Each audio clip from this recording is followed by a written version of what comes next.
Like I have multiple people send me like a picture or a Snapchat or something like that, where it's in their man cave or it's on their mantle sill or something. It's a conversation starter like 10 years down the track, which will hopefully give the film a great long life, you know. Yeah, yeah, and it adds to the experience. Yeah. You see it on the screen and you're also holding one. It's awesome. Really good. Okay, so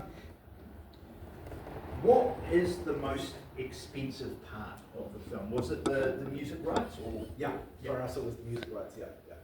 So how hard was that to handle, or was it easy? But It was probably one of the hardest things to handle, to be honest, because it's just a really hard thing to kind of like get your head around if you like totally don't know anything. I still kind of like don't really understand it that well. Basically, you've got to pay. Maddie probably knows more about this. You've got to pay the songwriter and also the recording person. You're like, yeah, the person that actually owns the MP3 or WAV file or something like that. But yeah, they basically like ghosted us for like a year. The people that had Bliss, it was managed by some Aussie company, and I was just like, I'm gonna give it one more shot. And I just rang up this old dude, Murray from Stepping Studios, who actually recorded that song in 1981. And he was like, what do you mean they haven't got back to you? Why wouldn't we want to make like money from a song recorded in 1981? So he like basically coached me through the whole process and stuff, and it was really, really good, you know, because I'm pretty stupid, so I needed that. But yeah, it's really added to it. But yeah, it'd be good if you could somehow find like a music advisor that like kind of knew that world. It would speed things up because it was a long, arduous, painful process. yeah, it's one of those things you just don't know till you do it, right? Cool. And I've got two more real questions for you.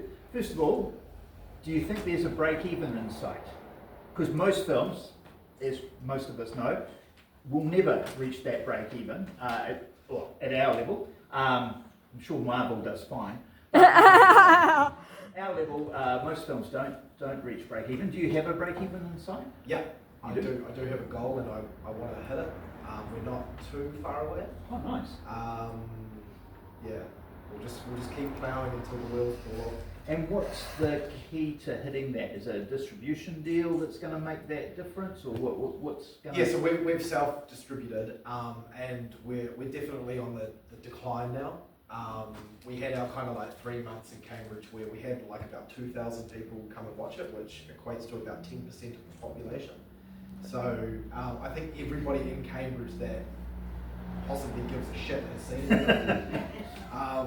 So yeah, we're definitely on the decline. So you know, we had months there where we were making like good money every week, and now it's like, you know, a couple $100 here and there, you know. So. Okay. Cool. But yeah, we'll keep fighting until we get there. And just finally, and focusing again on the finance side of it, the funding side of it, what is the biggest lessons learned for you in terms of this? 'Cause this is your first feature film, right? Just to clarify that. So what lessons have you learned about funding? What would you do differently next time, maybe?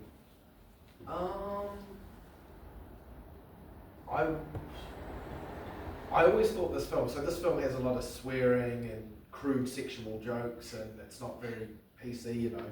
So I always thought that like getting the finishing fund from the Film Commission, I thought that might have been out of reach, you know. I'm like, what's the point of trying? So that's about 60 grand to do post-production stuff. Wow. So I just never did that, and we didn't really have anybody in the team that could do that. So I wish I had tried harder to actually get that, because that could have solved a lot of problems. Because Home Kill's got the finishing fund, another film that a lot of us were involved in, and that has just as much swearing and crude stuff as well. So I should have tried harder with that. But in terms of like the actual fundraising, I'm pretty proud of how I did that. I would have kind of changed too much.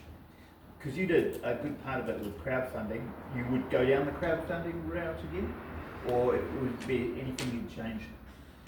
I think if I was funding a film tomorrow, I would just get a whole bunch of rich people in a room. No, seriously, I would. And liquor them up. Yeah, just plug them with piss. I'd just get them in there and just be like really honest. Just be like, hey, like you guys are here because you're not poor.